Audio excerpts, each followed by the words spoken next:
In this video, we will summarize a famous play named A Doll's House.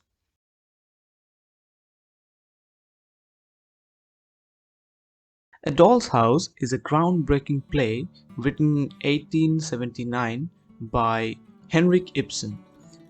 It explores themes of marriage, gender roles, identity, and societal expectations. It is considered a foundational work in the genre of realistic drama. A Doll's House is one of Henrik Ibsen's most famous and influential works. It is considered a seminal piece in the development of modern drama. It is a three-act play. The play is set in the home of Nora and Torvald Helmer, the main characters of the play, a seemingly happy and prosperous couple with 3 children. Torvald is a bank manager, while Nora is portrayed as a doting wife and mother, seemingly living the perfect domestic life. The play opens in the Helmers' living room, where Nora Helmer is eagerly preparing for Christmas. Nora is happily married to Torvald Helmer. The couple seems to lead a comfortable and conventional life. However, it becomes evident that there are secrets and financial troubles hidden beneath the surface. As the story progresses, we come to meet with another female character named Mrs. Linday. Mrs. Linday, or Christine Linday, is a childhood friend of Nora who has just come to Nora seeking for an employment after her husband's death. Nora instantly informs Mrs. Linday that her husband has just got a promotion in the bank, and Nora believes he will be able to manage a post for Mrs. Linday out of his influence in the bank. There is a family friend who comes every day to visit Torvald and Nora. He is Dr. Rank. Dr. Rank is more of a family friend of Helmer's than a doctor to them. As the plot goes on, we see that he is in a fanciful love with Nora, though Nora doesn't indulge with this thought of Dr. Rank, and Dr. Rank also doesn't force her. Dr. Rank suffers from tuberculosis, for which he blames his father's extramarital affairs. We see that Torvald uses so many adjectives to call his wife, like he calls her dear skylark, songbird, spendthrift, etc. In this way, their life was going well until a fellow named Niels Krogstad arrived in their lives.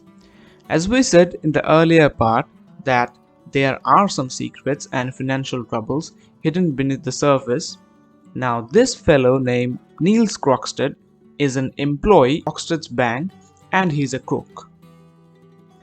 Nora once borrowed an amount of £250 with a false signature of her father from Krogstad. This money Nora borrowed for her husband to take him to Italy when he was extremely ill. Nora borrowed all this money without letting Torvald know, as he abhors debts and borrowings.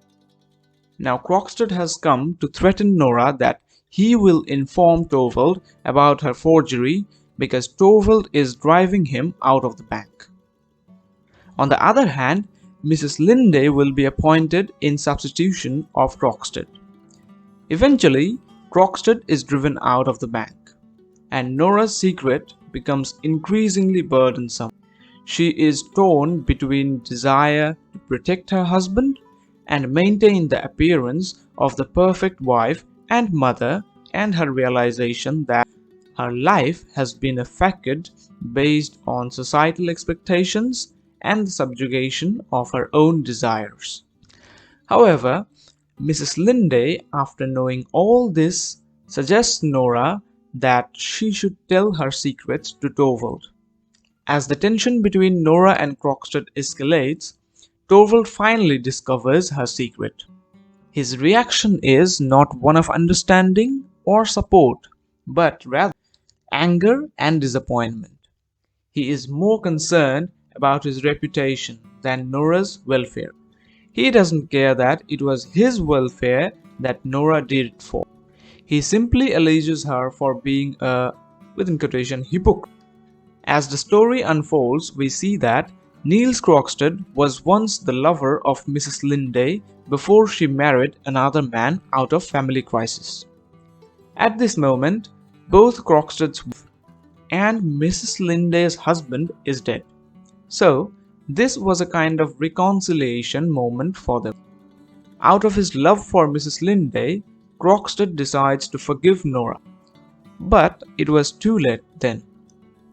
Torvald has already alleged her of being a liar and a hypocrite, and dismisses her presence with the children. During all this moment when Torvald was expressing his aversion to Nora kept her silence. This was the moment of Nora's disillusionment. She understood that all these years her house was nothing but a play. She understood that she is demoted from the state of dear Skylark to a hypocrite. Her conjugal life with her husband Torvald was nothing but a doll play. At the very end of the play, she quietly told Torvald to sit down because they have a lot to discuss. Torvald believes that no man would sacrifice his honor for the ones he loves. To this idea of Torvald, Nora answers that thousands of women have already sacrificed them for their family and husband. Now Nora has emerged as a new woman who has decided to enlighten her life in the light of reality. The reality of. In a powerful and iconic scene, Nora decides to take bold to assert her independence and find her own identity. She decides to leave Torvald and her children to embark on a journey of self-discovery, recognizing that she has been living as a doll in her husband's house. The play ends with Nora's departure, leaving Torvald stunned and the audience to contemplate the implications of her decision. A Doll's House is celebrated for its exploration of gender roles, societal norms, and individuality.